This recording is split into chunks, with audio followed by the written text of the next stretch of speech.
Some people say that you were aware you were breaking the law and you should just be ready to accept any punishment that comes with breaking that law. How do you respond? Well, I broke a Canadian law, and the Canadian law has, the penalty is a $200 fine. So all along, I've been willing to pay the price of Canadian law. I'm a Canadian citizen. I'm operating in Canada. I haven't been in the United States in 15 years.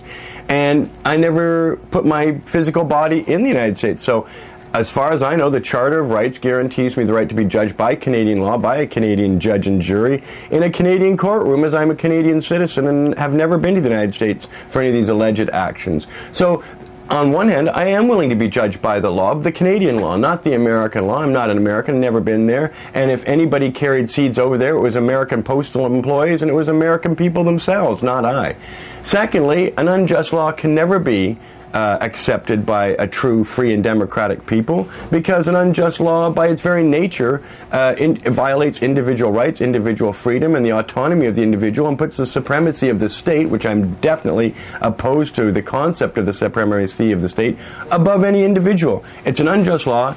A morally responsible person must break an unjust law openly, transparently, and with adequate notice to all involved so that everybody is fully familiar with what's going on, and that's exactly what I did. I was honorable to all the principles of civil disobedience. I'm willing to be judged by Canadians in a Canadian courtroom. I'm not willing to be judged by Americans or American DEA or Justice Department, nor will I ever tolerate Americans usurping Canadian sovereignty to impose their laws on Canadians. And if it happens to me, it's going to happen to you, and it's going to happen to other Canadians. Would I be judged if I was singing Falun Gong literature to China? Would it be legitimate for them to persecute me in Canada? No, it wouldn't be. Would it be legitimate if we were selling alcohol to Saudis and they came because I violated their laws? No, it wouldn't be. If I was responsible for an internet gambling site that's illegal through the United States, should they be able to extradite me and bring me to the United States to punish me? No, they should not.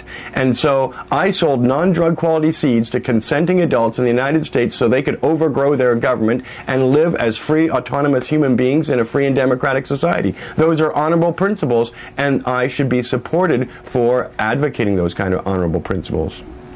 Well, it's clear why libertarians support marijuana legalization, but why should conservatives and people who don't smoke marijuana support legalization? Well, because you're paying for prohibition. Prohibition has a lot of costs. First of all, we enrich organized crime. Every day we continue to have prohibition, black market distribution of these drugs. So as long as we make it illegal, criminal gangs will thrive and criminal gangs will continue to distribute these drugs. And the more we put criminal gang members in jail, the more the price will rise and the more incentive we give others to join these criminal gangs. It's never ending. The number of young people in Canada lured into the drug trade every year because of the lucrative prohibition prices devastates our teenagers. It devastates the community and encourages young people to get involved with both violence, guns, and gangs, as well as drugs. It makes it attractive to them in a material world where if you go to McDonald's, you can earn $8 an hour or maybe even $10 an hour. But carrying a bag of white powder across town can make you thousands of dollars. And this is a very, very attractive lure to young people.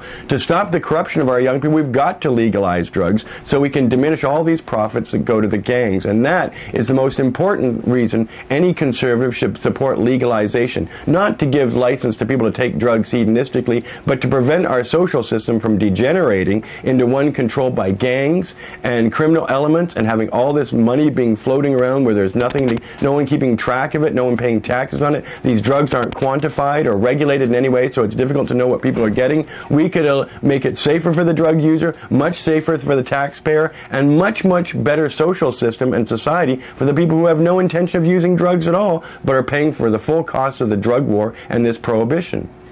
What kind of support have you received from Canadians? Are there any big names or people in Parliament lined up to support you? Well, Senator Larry Campbell, the previous mayor of Vancouver, has spoken supportively against the extradition. So has Sam Sullivan, the current mayor of Vancouver, and the Mayor Philip Owen from the late 1990s. I met him on the street the other day, and he said, "Mark, you shouldn't spend 5 days in jail, let alone 5 years." And then he went on to say, "These damn Americans and their endless drug war." And then he said, "You were right about legalization all along, Mark, and this is the very mayor that ran me out of town 10 years ago in 1998 and told the New York Times that I was going to be toast." So, change is possible. The last 3 mayors now of Vancouver are fully supportive. Libby Davies, the justice critic for the NDP, is supportive. Even the Liberal justice critic, who is now Marlene Jennings, I think, who's now the Liberal House leader, has condemned the extradition.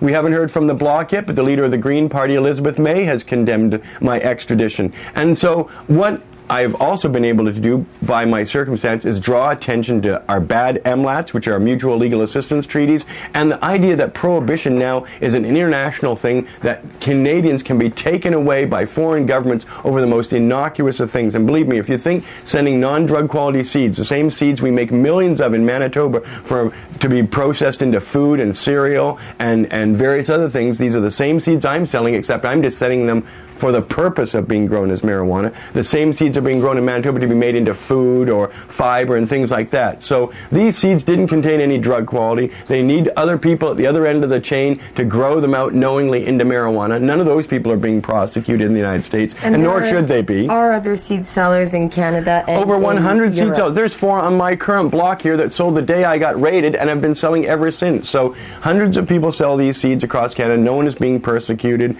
Like I say, the BC Court of Appeal ruled that the fine that's suitable is a $200 fine. No one's ever gone to jail in Canada for selling seeds, and now the Canadian government would appear to be willing to turn me over to the United States for a life imprisonment without parole sentence for something no Canadian's ever done one day in jail of.